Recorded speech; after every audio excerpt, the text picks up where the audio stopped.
Charminar news కి స్వాగతం. ముందుగా ముఖ్యాంశాలు. నకిలీ పత్రాలతో రౌడీయిజం చూపిస్తూ ఆస్తులు కబ్జా చేస్తున్నారంటూ వాకాలపూడి గ్రామ నివాసి జనసేన నాయకుడు చింతకాయల శ్రీను ఆరోపిస్తున్నారు.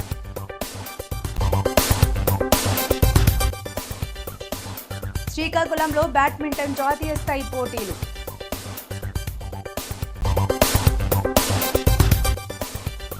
బనకచెర్ల ప్రాజెక్టుపై రేవంత్ రెడ్డి ఎందుకు మాట్లాడలేదు? హరీష్ రావు.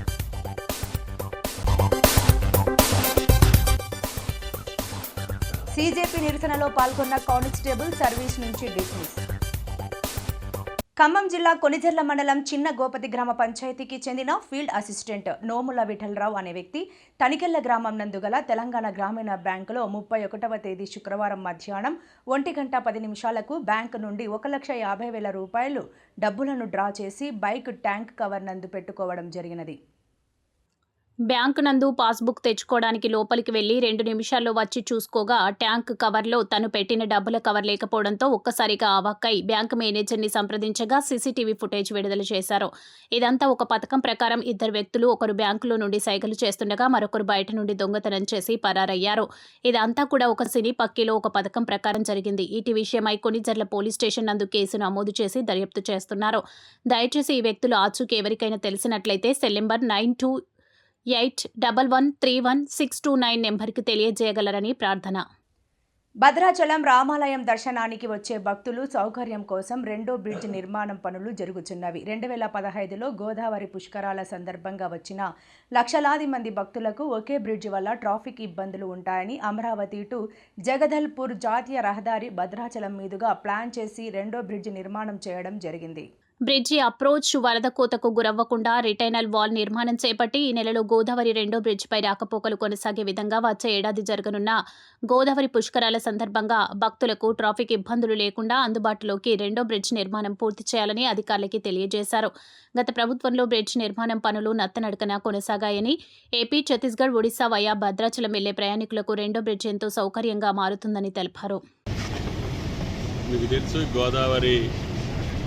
నది మీద మనకున్నటువంటి ఏకైక బ్రిడ్జి ద్వారా గత పుష్కరాల్లో కానీ అంతకుముందు పుష్కరాల్లో కానీ లక్షలాది మంది ప్రజానీకం రావటం మూలాన ఇతర రాష్ట్రాల నుంచి ఇతర దేశాల నుంచి కూడా భద్రాద్రి క్షేత్రం కోసం ఆ పుష్కరాల్లో వస్తారు. కాబట్టి దీనికి రెండో బ్రిడ్జి కావాలని చెప్పి ఆ రోజే మనం అనుకొని ఈ యొక్క అమరావతి జగదల్పూర్ జాతీయ రహదారిని భద్రాచలం మీదుగా వెళ్ళేటట్టుగా ప్రయత్నం చేసి రెండో బ్రిడ్జిని కూడా శాంక్షన్ చేసుకున్నాం. కాకపోతే ఇది చాలా సంవత్సరాలుగా నత్తనడక నడిస్తే గత సంవత్సరం పూర్తి చేసి ఈ యొక్క రెండో బ్రిడ్జిని కూడా మనం ప్రారంభించుకున్నాం. కాకపోతే గోదావరి వరదల వల్ల కొంత స్లోపు బ్రిడ్జి దగ్గర మట్టి ఇది అవుతుందని చెప్పి దానికి మళ్ళీ రిటైనింగ్ వాల్ కట్టేసి కంప్లీట్ చేస్తున్నాం. ఈ నెలలో దీన్ని ఉపయోగంలోకి తీసుకురావాలని చెప్పి అధికారులకు చెప్పడం జరిగింది. దీని ద్వారా రేపు రాబోయేటటువంటి పుష్కరాల్లో భద్రాద్రి పుణ్యక్షేత్రాన్ని దర్శించుకునేటటువంటి వాళ్ళకి ట్రాఫిక్ ఇబ్బందులు లేకుండా చేయాలనేది ప్రధాన లక్ష్యం. దీని ద్వారా ఛత్తీస్గఢ్, ఒరిస్సా రాష్ట్రాలకి అనుసంధానంగా ఈ రహదారి ఉంటుందని చెప్పి థ్యాంక్ యూ. ఖమ్మం జిల్లా మధిరాకు హైడ్రా మధిరా ఆత్కూర్ రింగ్ సెంటర్ నుండి R&B రోడ్డుకు 2 వైపులా 50 అడుగుల వరకు స్థలాన్ని జేసీబీలతో 2 వైపులా ఉన్న ఆక్రమణలను తొలగిస్తూ R&B మరియు పోలీస్, మున్సిపాలిటీ అధికారులు మైక్ అనౌన్స్మెంట్ చేస్తాం. ఎవరు వాళ్ళు స్వచ్ఛందంగా సెంటర్ పాయింట్ నుంచి 50 అడుగులు చెప్పండి.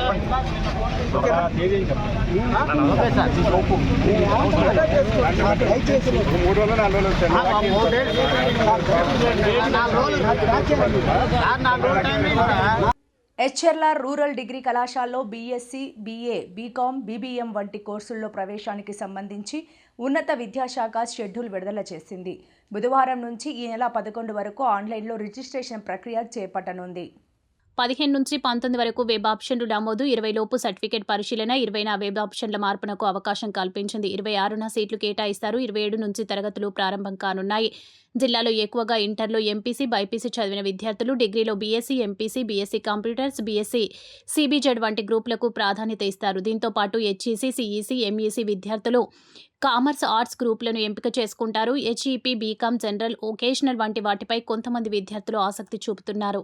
శ్రీకాకుళంలో త్వరలో బ్యాడ్మింటన్ జాతీయ స్థాయి పోటీలు నిర్వహించనున్నట్లు బ్యాడ్మింటన్ అసోసియేషన్ ఆఫ్ ఇండియా భాయ్ సంయుక్త కార్యదర్శి, రాష్ట్ర బ్యాడ్మింటన్ అసోసియేషన్ ఏపీబీఏ ప్రధాన కార్యదర్శి డాక్టర్ పి అంకమ్మ చౌదరి తెలిపారు. శ్రీకాకుళంలో జరుగుతున్న రాష్ట్ర సీనియర్ బ్యాడ్మింటన్ ఛాంపియన్షిప్ పోటీలను పరిశీలించేందుకు మంగళవారం వచ్చారు. ఈ సందర్భంగా ఆయన విలేకరులతో మాట్లాడుతూ శ్రీకాకుళంలో మరో 4 కోర్టులు ఏర్పాటు చేస్తే ఇక్కడ నేషనల్ మీట్ గానీ ర్యాంకింగ్ టోర్నీ నిర్వహించేందుకు అనుమతులు ఇస్తామని అన్నారు. రాష్ట్ర స్థాయి మీట్కు మంచి ఏర్పాట్లు చేశారని కొనియాడారు. రాష్ట్రంలో బ్యాడ్మింటన్ క్రీడా దినదిన అభివృద్ధి చెందుతుందన్నారు. 2026-27 సీజన్కి సంబంధించి వివిధ విభాగాల్లో నిర్వహించనున్న ఆల్ ఇండియా నేషనల్ బ్యాడ్మింటన్ పోటీల షెడ్యూల్ను ప్రకటించారు. ఈ నెల 17 నుంచి 23 వరకు ఢిల్లీలో జరగనున్న సీనియర్ ప్రపంచ బ్యాడ్మింటన్ ఛాంపియన్షిప్ పోటీలకు 17 ఏళ్ల తర్వాత మన దేశం ఈ పోటీలకు ఆతిథ్యం ఇవ్వడం దేశానికే గర్వకారణమన్నారు. సమావేశంలో జిల్లా సంఘం చీఫ్ పేట్రన్ డాక్టర్ గూడేన సోమేశ్వరరావు, అధ్యక్షుడు కిలన్ శెట్టి, సాగర్ కార్యనిర్వాహక కార్యదర్శి నారాయణ శెట్టి, వెంకట కిరణ్ కుమార్, సీఈఓ సంపతిరావు, సూర్యబాబు, ఉపాధ్యక్షుడు గరుగుబెల్లి ప్రసాద్, కంచరాన వైకుంఠరావు తదితరులు పాల్గొన్నారు. ఢిల్లీలోని జంతర్ మంతర్లో జరిగిన నిరసన ర్యాలీలో పాల్గొన్న ఉత్తరాఖండ్ కానిస్టేబుల్ షేర్ సింగ్ను సర్వీస్ నుంచి డిస్మిస్ చేశారు. రాజకీయ ప్రదర్శనలో పాల్గొని సర్వీస్ నిబంధనలు ఉల్లంఘించినందుకు ఈ చర్యలు తీసుకున్నారు. శాఖపరమైన దర్యాప్తులో కానిస్టేబుల్ తీవ్రమైన తప్పుకు పాల్పడినట్లు తేలింది. అతను నిరసన ప్రదేశంలో ప్రసంగించి రాజీనామా చేస్తున్నారని, స్టేట్ రిక్రూట్మెంట్ పరీక్షలో అవినీతి పెరిగినట్లు ఆరోపించారు. షేర్ సింగ్ పై గత ఏడాది హరిద్వార్లో భూ ఆక్రమణ కేసు కూడా నమోదైంది. हमारे उत्तराखंड में परचून की दुकान पे मिलते हैं पेपर, परचून की दुकान पे पटवारी का गुरगुल में देखा है हमने। भगत सिंह ने कहा था दोस्तों, भगत सिंह ने कहा था इस देश के युवाओं, जिंदगी अपने दम पर जी जाती है, दूसरों के दम पर सिर्फ जनाजे उठाए जाते हैं। घबराओ मत, ये भगत सिंह का देश है और क्रांति कभी बम और पिस्तौलों से नहीं आती है। अहिंसा नहीं करनी है, इन गुंडों को हम देख लेंगे। क्रांति आती है विचारों से और विचार कर कभी मरते नहीं। आपका जो हरे हक अधिकार छीन करके जो बागी बनाना चाहते हो, अगर हक की लड़ाई लड़ना बागी होना है तो हाँ है हम बागी। और आज से उत्तराखंड पुलिस की नौकरी से शेर सिंह रिजाइन करता है। लगाओ हाथ आज के बाद अभिजीत भाई को, हम बताएंगे तुम्हें लोकतंत्र कैसे चलता है। ఓ వ్యక్తి గత 3 ఏళ్లుగా మేము స్కూల్లో పనిచేస్తున్న సమయంలో మా పర్సనల్ వీడియోలు, బాత్రూంకు వెళ్లే వీడియోలు తీసి వేధిస్తున్నాడని దంతాలపల్లి ఎస్ఐ ఈ నెల 1వ తేదీన ఫిర్యాదు చేశాము. ఎస్ఐ మాకు న్యాయం చేస్తానని నమ్మించి మమ్మల్ని పోలీస్ స్టేషన్కు పిలిపించి మేము ఫిర్యాదు చేసిన వ్యక్తి ముందే మమ్మల్ని దూషిస్తూ అవమానపరిచాడు. మమ్మల్ని అవమానించిన ఎస్ఐ పైన, మమ్మల్ని వేధించిన వ్యక్తి పైన కఠిన చర్యలు తీసుకోవాలని విజ్ఞప్తి చేస్తున్నాము. లక్ష్మి, మహబూబాద్ జిల్లా దంతాలపల్లి మండలం, వేములపల్లి గ్రామం. నేను దొనకొండలో అంగన్వాడీ హెల్పర్గా డ్యూటీ చేస్తున్నాను. గత 3 సంవత్సరాలుగా బోయి నరేష్ అనే అబ్బాయి దొనకొండ గ్రామానికి చెందిన వ్యక్తి మమ్మల్ని మానసికంగా బాగా టార్చర్ చేస్తున్నాడు. మా మనోభావాలు దెబ్బతినే విధంగా అంగన్వాడీ సెంటర్లో నేను మా టీచరు ఒంటరిగా ఉన్న సమయంలో వచ్చి మా పర్సనల్ వీడియోస్ తీయడము, వాష్రూమ్స్ పోయినప్పుడు వీడియోస్ తీయడము, డ్రెస్ చేంజ్ చేసుకుంటుంటే వీడియోస్ తీయడం జరిగింది. ఇట్లా జరుగుతుందని చెప్పేసి మేము ఎస్ఐ గారికి 1వ తారీఖు రోజు, శనివారం రోజు మేము పిటిషన్ రాసి ఇవ్వడం జరిగింది. నిన్న మొన్న 2-3 డేస్ నుంచి మమ్మల్ని పోలీస్ స్టేషన్ చుట్టూ తిప్పి మీకు సరైన న్యాయం చేస్తా అని చెప్పి పిఎస్లో శనివారం రోజు 1వ తారీఖు పిటిషన్ ఇచ్చినాము. ఎస్ఐ సార్ గారు మాట్లాడి మీకు న్యాయం చేస్తా అని చెప్పి 3-4 రోజులు స్టేషన్ చుట్టూ తిప్పించిన తర్వాత ఈరోజు మమ్మల్ని స్టేషన్కి పిలిపించి వాళ్ళ ముందు మమ్మల్ని బెదిరించుకుంటూ మా వ్యక్తిగత విషయాల గురించి, నా భర్త విషయంలో నా విషయం గురించి మాట్లాడుతూ మా కేసు మీరు ఏం చేసుకుంటారో చేసుకోండి, దిక్కున్న కాడ చెప్పుకోండి అని చెప్పి మమ్మల్ని బెదిరింపులకు గురి చేస్తున్నారు. ఈ విషయం గురించి ఎస్ఐ సార్ గారి విషయంలో విచారణ చేపట్టాలి. మరియు మేము పిటిషన్ ఇచ్చినటువంటి వ్యక్తి బోయి నరేష్ మీద చట్టపరమైన చర్య తీసుకోవాలని కోరుకుంటున్నాము. ఏలూరు ప్రాజెక్టు ఆయకట్టు రైతాంగం ఈ ఖరీఫ్ సీజన్లో నీటిని అత్యంత పొదుపుగా, బాధ్యతగా వాడుకోవాలని జగంపేట ఎమ్మెల్యే జ్యోతుల నెహ్రూ పిలుపునిచ్చారు. ప్రస్తుతం ఏలేరు ప్రాజెక్టులో నిల్వలు పెరుగుతున్నప్పటికీ వాతావరణ పరిస్థితుల దృష్ట్యా రాబోయే రోజుల్లో కీలకమైనవి అని అన్నారు. ఇప్పటికే 70% వరి నాట్లు పూర్తయ్యాయని, మిగిలిన 30% 10 రోజుల్లో పూర్తి చేయాలని లక్ష్యంగా పెట్టుకున్నామని అన్నారు. ఈ చర్యలతో నీటి సరఫరాపై ఆయన కీలక ప్రకటన చేశారు. పురుషోత్తమపట్నం నుంచి పోలవరం కాలువ ద్వారా కృష్ణవరం వద్ద ఏలేరుకు ముందు 750 అనుకున్నాం, కానీ ఇప్పుడు 1000 క్యూసెక్ల వరకు నీటిని విడుదల చేస్తున్నాం. అదనంగా ఏలేరు నుంచి 200 క్యూసెక్లు, రామవరం వద్ద పురుషోత్తపట్నం ఫేజ్ 2 నుంచి 1400 క్యూసెక్ల నీటిని ఏలేరు ప్రాజెక్టులోకి లిఫ్ట్ చేసి ఏర్పాట్లు చేశామని వివరించారు. ఈ చర్యలతో ఏలేరులో నిల్వలు రోజురోజుకు పెరిగి 12 నుంచి 13 టీఎంసీలకు చేరుకునే అవకాశం ఉందని, అలా జరిగితే పిఠాపురం తాయి లెవెల్ వరకు నీటిని అందించవచ్చని ఆశాభావం వ్యక్తం చేశారు. ప్రభుత్వం అన్ని విధాలుగా అండగా ఉంటుందని, కష్టకాలంలో కూడా రైతుల పంటను కాపాడేందుకు అవసరమైన అన్ని చర్యలు తీసుకుంటామని భరోసా ఇచ్చారు. ఏలేరు ఆయకట్టు రైతాంగానికి నా హృదయపూర్వకమైనటువంటి ధన్యవాదాలు. ఏలేరు రైతాంగం అంతా కూడా చాలా బాధ్యతగా ఈ ఖరీఫ్ సీజన్ని నీటిని చాలా జాగ్రత్తగా వాడుకొని మనం పంటలు పండించుకోవాల్సినటువంటి బాధ్యత ప్రతి రైతు మీద ఉంది. ఇక్కడ ముఖ్యంగా ఏలేరు ఆయకట్టు రైతాంగ సంఘం ఉంది, రైతు సంఘం ఉంది. సంఘం కూడా నేను ఒకటే వారిని మనవి చేసుకుంటున్నాను, వాళ్ళ డీసీల పరిధిలో వాళ్ళు ప్రతి గట్టుకి సొంత పొలానికి ఎలాగైతే తిరుగుతారో అలాగే తిరిగి ఆయకట్టును పరిశీలించి ఎక్కడ నీరుంది, ఎక్కడ నీరు లేదు, దేనికి అవసరం లేదు అన్నదాన్ని కూడా పర్యవేక్షించి నీటి సరఫరా విధానంలో అవసరం అనుకున్న చర్యలు తీసుకొని ఈ పంటను పరిరక్షించే బాధ్యత ఈ నీటి సంఘం సభ్యులు తీసుకోవాలని కూడా ఈ సందర్భంగా నేను కోరుతున్నాను. అలాగే డిపార్ట్మెంట్ చాలా బాధ్యతాయుతంగా ఉండాలి. అవసరం అనుకుంటే కలెక్టర్ గారితో కూడా చెప్పాం, లస్కర్స్ని ఉన్న టెంపరీగా మీరు వేసుకుని ఎక్కడికక్కడ లస్కర్లు మీ డిపార్ట్మెంట్ పర్యవేక్షణతో ఏలేరు ఆయకట్టు ఏదైతే 53,000 ఎకరాలు ఉందో దాన్ని సంపూర్తిగా ఈ ఖరీఫ్ పంట పండించేటటువంటి పరిస్థితులు రావాలి. ఇప్పటికీ నా పరిశీలనలోకి వచ్చినటువంటి పరిస్థితులు చూస్తే 70% ఊడ్పులు జరిగినట్టుగా నాకు తెలిసినటువంటి పరిస్థితి. ఉన్న 30 కూడా ఈ 10 రోజుల్లోనే పూర్తయిపోయేటటువంటి సందర్భం ఉంటుంది. ఇక్కడ ఏలేరు రైతాంగానికి ఒక క్లారిటీ కూడా నేను ఇవ్వదలిచాను. ఇవాళ మనం ఏదైతే పురుషోత్పట్నం ఎత్తిపోతల పథకం ఉందో చంద్రబాబు నాయుడు గారి యొక్క ముందు చూపుతో ఏర్పాటు చేసుకున్నటువంటి ఆ పథకం, మొన్న మనం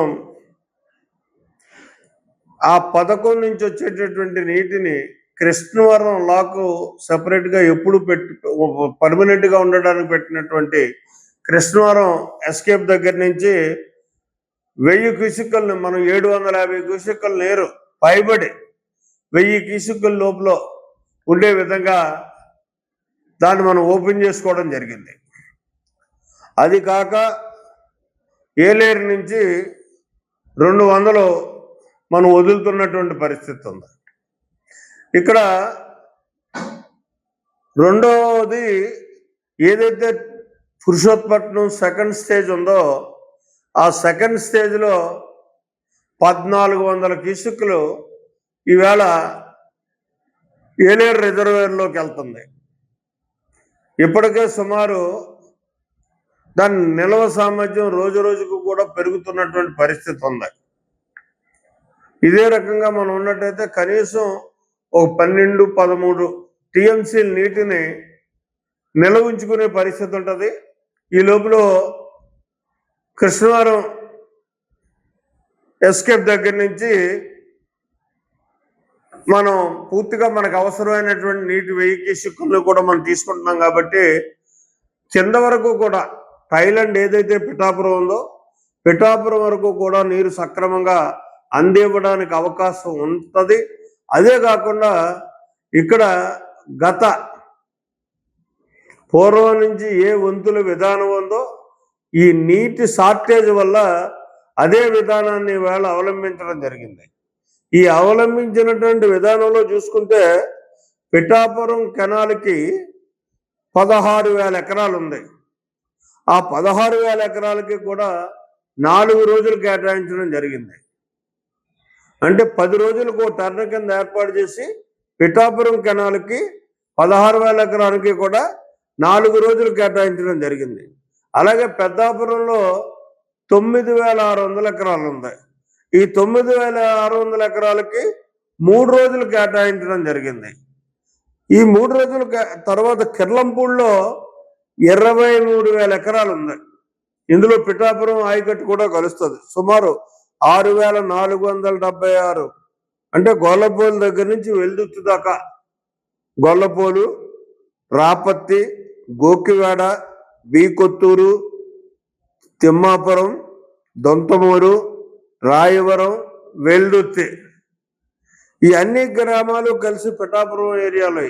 ఈ పిఠాపురం నియోజకవర్గంలో ఉన్నటువంటి గ్రామాలకి కిర్లంపూడి సెక్షన్ నుంచి 6,476 ఎకరాలు, ఈ 23,000 ఎకరాల్లోని కూడా ఈ 6,476 ఎకరాలు కూడా పిఠాపురం ఏరియాదే ఉంటుంది.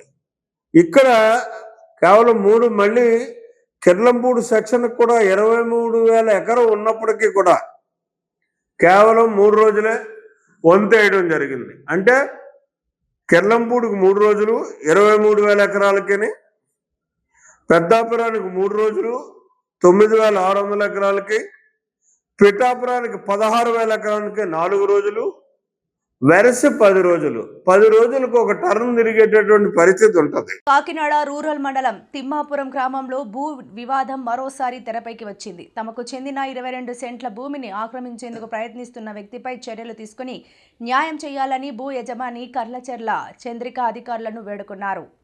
కాకినాడ రూరల్ మండలం తిమ్మాపురం గ్రామ రెవెన్యూ పరిధిలో సర్వే నెంబర్ 166/1 ఉన్న 22 సెంట్ల భూమిని మొమ్మడి దొరబాబు ఆక్రమించేందుకు ప్రయత్నిస్తున్నారని కొంచెల గ్రామానికి చెందిన భూ యజమాని కర్లచర్ల చంద్రిక మీడియా ఎదుట ఆవేదన వ్యక్తం చేశారు. సుమారు 20 సంవత్సరాల క్రితం పసుపు కుంకుమ నిమిత్తం తన పేరుపై 30 సెంట్ల భూమి నమోదు చేయడమైందని అన్నారు. దీనిపై జిల్లా కలెక్టర్కు పీజేఆర్ఎస్లో ఫిర్యాదు చేయగా స్పందించిన కలెక్టర్ భూమికి సర్వే నిర్వహించి హద్దులు నిర్ణయించి ఎలాంటి ఇబ్బందులు లేకుండా చర్యలు తీసుకోవాలని సంబంధిత అధికారులను ఆదేశించారు. అయితే కలెక్టర్ ఆదేశాలను కూడా అధికారులు అమలు చేయడం లేదని, తమ కుటుంబానికి న్యాయం జరిగేలా వెంటనే చర్యలు తీసుకోవాలని కర్లచర్ల చంద్రిక కన్నీటి పర్యంతమయ్యారు. నమస్తే అండి మీడియాకి. మా కర్లచర్ల చంద్రిక అన్న వ్యక్తి మా వదిన గారండి. నేను తనకి మరిదిని అవుతానండి. తిమ్మాపురం గ్రామంలో 166/1 సర్వే నెంబర్లో ఎకరం 37.5 సెంట్లు భూమి కలదండి. అందులోనండి ఎకరం 3 సెంట్లు భూమి NH 216కి రోడ్డు తీసుకున్నారండి. ఇంకా మాకు 34.5కి ఒక పక్క 18, ఒక పక్క 18 గాను ఇచ్చారండి. ఈ 18 సెంట్లలో కాచర్ల చంద్రికాదేవి భూమికి వెనకాల రైతులు ఒక రోజు నైట్ కబ్జా చేసండి, గొట్లు తొలగించండి, దున్నేశారండి. ఈ విషయం కలెక్టర్ గారి పరిధిలో తెలియపరిచామండి. కలెక్టర్ గారు వెంటనే స్పందించి వాళ్ళని బైండ్ అవుట్ చేయమని స్టేషన్లో పెట్టమని చెప్పేసి అన్నారండి. మేము ఆ గొట్లు కూడా కలెక్టర్ గారి పర్యవేక్షణలోనే పోలీసుల ప్రొడక్షన్తో మేము గొట్లు వేసుకున్నామండి. మేము ఎకరం 3 సెంట్లు పోగా ఒక పక్క 18, ఒక పక్క ఉండగానండి ఈ 18 సెంట్లలోనే ఈ భూమిలో 11 సెంట్లు వాళ్ళు తీసుకుంటారని ప్రయత్నాలు చేస్తున్నారండి. భూమి కూడా ఎవరికి సేల్ పెట్టకుండానే అది ఇప్పుడు పేపర్లకి వాటికి తెలియపరుస్తున్నారండి. తప్పుడు స్టేట్మెంట్లు ఇస్తున్నారండి. మాకు పర్ఫెక్ట్గా 2006 నుంచి కూడా ఈ అమ్మాయికి రికార్డు ఉందండి. 8 సెంట్లు భూమి గవర్నమెంట్కి రోడ్డుకి ఇచ్చిందండి. ఆ రిపోర్ట్లు కూడా ఉన్నాయండి. కలెక్టర్ గారు స్పెషల్గా సర్వేని పెట్టి స్పందించిన రిపోర్ట్లు కూడా ఉన్నాయండి. అదండి విషయం. కలెక్టర్ గారు ఇవన్నీ కరెక్ట్గా ఉంటేనే కదండి మమ్మల్ని స్ట్రాంగ్గా గట్లు వేసుకోమని చెప్తారు, స్ట్రాంగ్గా వేసుకోమని చెప్పారండి. ఇంకా స్తంభాలు వేసుకోమని కూడా చెప్పారండి కలెక్టర్ గారు. ఇలా మా నాన్నగారు వ్యవసాయం చేయలేకపోతున్నారు, నేను కొంచెం అదే ఆకుకూరలు అవి పెట్టుకుంటానని చెప్పానండి. కలెక్టర్ గారు అలాగేనమ్మా అన్నారు. అన్నీ కరెక్ట్గా ఉంటేనే కదండి ఇస్తారు కలెక్టర్ గారు ఏనని. ఆయన అయితే నిజంగా చెప్పాలంటే దేవుడితో సమానమేంటి కలెక్టర్ గారు. మరి అన్నీ అంత అలాగ దృష్టితో వేరే సర్వేలు పెట్టించి అన్నీ చేయించారంటే నిజంగా చాలా గ్రేట్ అండి. ఆయనకి శతకోటి వందనాలండి బాబు. నిజంగా మనం వెళ్ళిన తర్వాత కూడా మన కంప్లైంట్ కూడా ఎంతో క్షుణ్ణంగా చూస్తున్నారండి ఆయన. ఎక్కడా కూడా మనల్ని ఇదిగా పక్కకి త్వరగా వెళ్ళిపోమని చెప్పడం కూడా లేదండి. మనం ఎంతసేపు మాట్లాడినా అంతసేపు తీసుకుంటున్నారండి ఆయన, వింటున్నారు మన బాధల్ని. మాకు న్యాయం చేయండి సార్. నేను 2 ఆడపిల్లలతో ఉన్నాను. అంటే ఎలాగ భర్త లేడు కదా, తండ్రి రొమ్ము లొంగిపోయాడని చెప్పి దౌర్జన్యానికి వచ్చారండి వాళ్ళు. దౌర్జన్యానికి వచ్చారండి. ఇంకా నేను చెప్పకూడదు కానీ చాలా అసభ్యకరంగా కూడా మాట్లాడాడండి. చెల్లెలనైనా సరే, నేను ఇంటి ఆడబడుచునైనా సరే నన్ను ఎంతో అసభ్యకరంగా మాట్లాడాడండి. చాలా బాధపడి ఇంటిల్లి పాది కుమిలిపోతున్నామండి మేము. 8 నెలల నుంచి చాలా బాధపడుతున్నాం ఇంట్లో వాళ్ళందరూ. రాత్రి పగలు అసలు నిద్ర లేదండి. ఇంకా మా నాన్నగారు చూడండి ఎలా అయిపోయారో, బెంగెట్టుకుని. ఇప్పుడు నా లైఫ్ ఇలా అయిందని చెప్పి బెంగ ఉంటుంది మా నాన్నగారికి. మళ్ళీ ఉన్న ఏదో 2 ఆడపిల్లలతో ఇది ఉంది అనుకునే లోపల మళ్ళీ ఇది కూడా కాజేద్దామని చూస్తే ఎలాగండి. ఇప్పుడు వాళ్ళైతే పెద్ద రైతులు, మాకు ఇది తప్ప వేరే ఆధారం ఏమీ లేదండి. వాళ్ళైతే పెద్ద రైతులు, మాకు ఇది తప్ప నాకు ఇంకా చావే గతండి. నాకు 2 ఆడపిల్లల్ని తీసుకుని నేను చావడం తప్ప వేరే నాకు ఇంకేం దారి కనిపించట్లేదండి. అంటే ఎలా అయినా బ్రతకచ్చు అంటారేమో. ఒక్క మధ్యతరగతి కుటుంబం, భార్య భర్త ఇద్దరు సంపాదిస్తేనే వెళ్ళట్లేదండి కుటుంబం. మరి నేను టైలరింగ్ చేసుకున్న 2 పిల్లల్ని పోషించుకోవాలంటే నాకు ఎక్కడ ఇది అవుతుందండి. కొంచెం న్యాయం చేయండి. నాకు ఇంతకు మంచి నాకు ఏమీ వద్దు, నాకు న్యాయం చేసి పెట్టండి. తూర్పుగోదావరి జిల్లా దేవరపల్లిలో పర్యటించిన మాజీ సీఎం వైఎస్ జగన్ కూటమి ప్రభుత్వంపై సంచలన కామెంట్స్ చేశారు. కూటమి ప్రభుత్వ పాలనలో రైతులు తీవ్రంగా నష్టపోతున్నారని, విద్య, వైద్యం, వ్యవసాయం, పారిశ్రామిక రంగాల్లో విధ్వంసకర పరిస్థితులు నెలకొన్నాయని ఆరోపించారు. అన్యాయమైపోయిన పరిస్థితులను ఎవరైనా ప్రశ్నిస్తే పొద్దున లేచినప్పటి నుంచి అక్రమ కేసులు, అక్రమ అరెస్టులు, ఇవి మాత్రమే చంద్రబాబు నాయుడు గారి పరిపాలనలో మనకు కనిపిస్తాయి. ఈరోజు ఈ వెన్నుపోటు పార్టీ వల్ల, చంద్రబాబు నాయుడు గారి పార్టీ అంటే వెన్నుపోటు పార్టీ. ఈ వెన్నుపోటు పార్టీ వల్ల రాష్ట్రానికి, ప్రజలకు బాధ తప్ప ఇక ఏదైనా కానీ మిగిలిందా అని అడుగుతున్నారు. రాష్ట్రంలో ఇవాళ వ్యవసాయ రంగాన్ని తీసుకోండి. 67% జనాభా వ్యవసాయం మీద ఆధారపడి ఉన్న నేపథ్యంలో 26 నెలల కనీసం ఏ పంటకి కూడా గిట్టుబాటు ధరలు వచ్చాయా అని అడుగుతా ఉన్నాను. ఈ 27 నెలలుగా, 26 నెలలుగా వరికి కానీ, మొక్కజొన్న కానీ, అరటికి కానీ, కొబ్బరికి కానీ, పత్తికి కానీ, పువ్వులకు కానీ, పెసలకు కానీ, సజ్జలకు కానీ, మిర్చికి కానీ, పొగాకు కానీ, ఉల్లికి కానీ, టమాటో కానీ, కొక్కో కానీ, చీనీ కానీ, చివరికి ఆకువ రైతులకైనా కూడా ఇవాళ ఇక్కడికి వచ్చి నేను నకిలీ పత్రాలతో రౌడీయిజం చూపిస్తూ ఆస్తులు కబ్జా చేస్తున్నారంటూ వాకాలపూడి గ్రామ నివాసి జనసేన నాయకుడు చింతకాయల శ్రీను ఆరోపిస్తున్నారు. ఇక వివరాల్లోకి వెళ్తే బుధవారం కాకినాడ రూరల్ మండలం వాకలపూడి గ్రామం survey number 212/4A sub division సంబంధించి 69 సెంట్ల భూమి గత 2022లో గ్రామ పంచాయతీ వారు సర్వే చేసి హద్దులు చూపి మొక్కలు పాతి ఇచ్చిన ఆస్తిని కొనుగోలు చేశారన్నారు. అప్పుడే రైతులతో మాట్లాడి కూడా పంచాయతీ అనుమతులతోనే కొనుగోలు చేయడం జరిగిందని, అయితే ముద్రగడ వీర వెంకట సత్య, జానకి మురళి, బొత్సు వీర వెంకట, అచ్యుత రామయ్య మరియు కిషోర్ అనే వ్యక్తితో నకిలీ పత్రాలు తీసుకొచ్చి 30 నుండి 40 మంది రౌడీలతో మమ్మల్ని భయభ్రాంతులకు గురిచేసి పంచాయతీ అధికారి ప్రోత్సాహంతో పోలీసు వారిని రప్పించి నా స్థలానికి కబ్జా చేయడానికి స్థలాన్ని ఆక్రమించి గోడలు కట్టి సిమెంట్ దిమ్మలను ఏర్పాటు చేస్తున్నామని ఆవేదన వ్యక్తం చేశారు. పంచాయతీ అధికారికి వెళ్లి హైకోర్టు ఆర్డర్ను చూపిన పట్టించుకోలేదని, ఇలా అయితే సామాన్యులకు న్యాయం చేయవలసిన అధికారులే ఇలా చేస్తే సామాన్య ప్రజల పరిస్థితి ఏంటని ప్రశ్నించారు. జనసేన పార్టీకి వాకలపూడి గ్రామం తరపున నా వంతు కృషి చేశానని, మాలాంటి వాడికే ఇలా జరిగితే మిగిలిన వారి పరిస్థితి ఏంటోనని చింతకాయల శ్రీను ప్రశ్నించారు.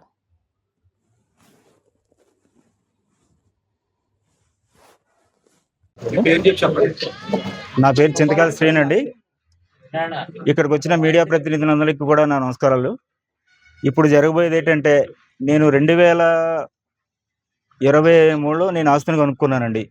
2022లో ఈ ఆస్తిని ఆల్రెడీ సర్వే చేసి ఈ గవర్నమెంట్ వాళ్ళు ఇచ్చిన మొక్కలు వేసి ఇచ్చే స్థలాన్ని నేను కొనుక్కుంటే ఈరోజు వచ్చి ముద్రగడ వీర వెంకట సత్య, జానకి మురళి అనే ఒక ఆయన, తర్వాత వేరే బొచ్చు వీర వెంకట సత్య, అచ్యుత రామారావు అనే వీళ్ళు వచ్చి అన్యాయంగా వీళ్ళు ఈ ఆస్తి నాదని చెప్పేసి 4 సంవత్సరాల తర్వాత వచ్చి అన్యాయంగా నా స్థలంలోకి చొరబడి 30 మంది నుంచి 40 మంది రౌడీలను తీసుకొని వచ్చి అన్యాయంగా గోడ కడుతున్నారండి.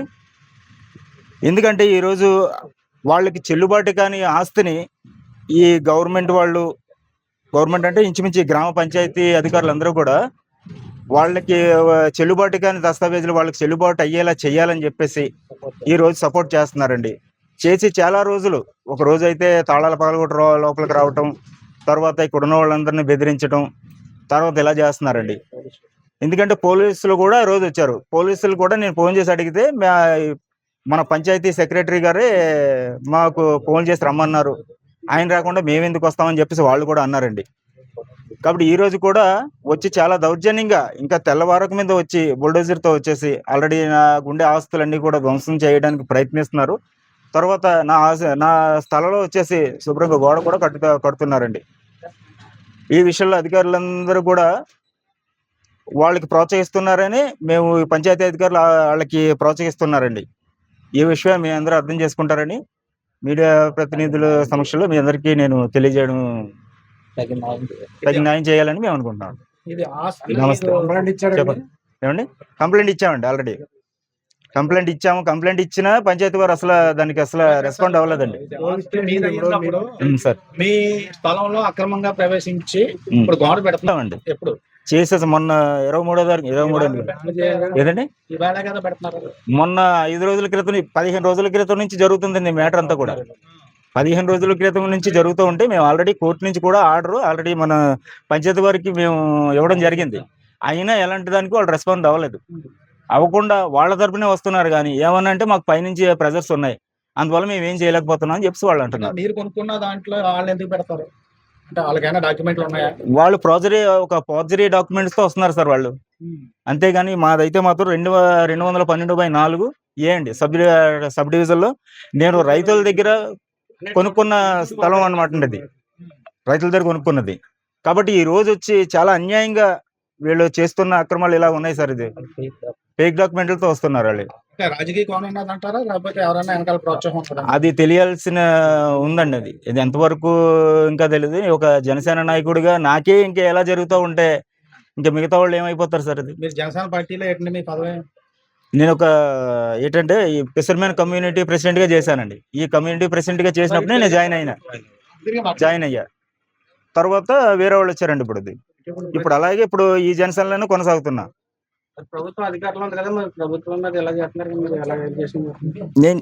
మేము చెప్పామండి, ఆల్రెడీ చెప్పినా మా మాట అసలు వినిపించుకోవట్లేదటండి వాళ్ళు. మేము చేసామండి, జిల్లా కలెక్టర్ గారు ఫిర్యాదు చేసాం, హైకోర్టు నుంచి స్టే ఆర్డర్ కూడా తెచ్చుకున్నాం. అయినా ఈ ఆర్డర్లు ఏమి వాళ్ళు ఇదవట్లేదండి. వాళ్ళు ఉందండి, వచ్చేస్తుందండి. 2:30 కల్లా స్టే ఆర్డర్ వచ్చేస్తుందండి. రావాలి. అప్లై చేస్తాను. మాట్లాడితే పైనుంచి మాకు ప్రెజర్స్ ఉన్నాయి, మేము ఏం చేయలేకపోతున్నాం అని చెప్తున్నారండి. అదండి. వార్తలు ముగించే ముందు ముఖ్యాంశాలు మరోసారి. నకిలీ పత్రాలతో రౌడీయిజం చూపిస్తూ ఆస్తులు కబ్జా చేస్తున్నారంటూ వాకాలపూడి గ్రామ నివాసి జనసేన నాయకుడు చింతకాయల శ్రీను ఆరోపిస్తున్నారు.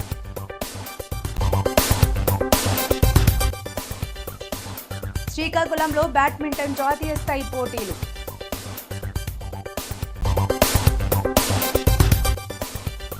బనకచర్ల ప్రాజెక్టుపై రేవంత్ రెడ్డి ఎందుకు మాట్లాడలేదు?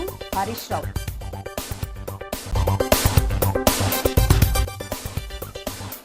సీజేపీ నిరసనలో పాల్గొన్న కానిస్టేబుల్ సర్వీస్ నుంచి డిస్మిస్. ఈ వార్తలు ఇంతటితో సమాప్తం. నమస్కారం.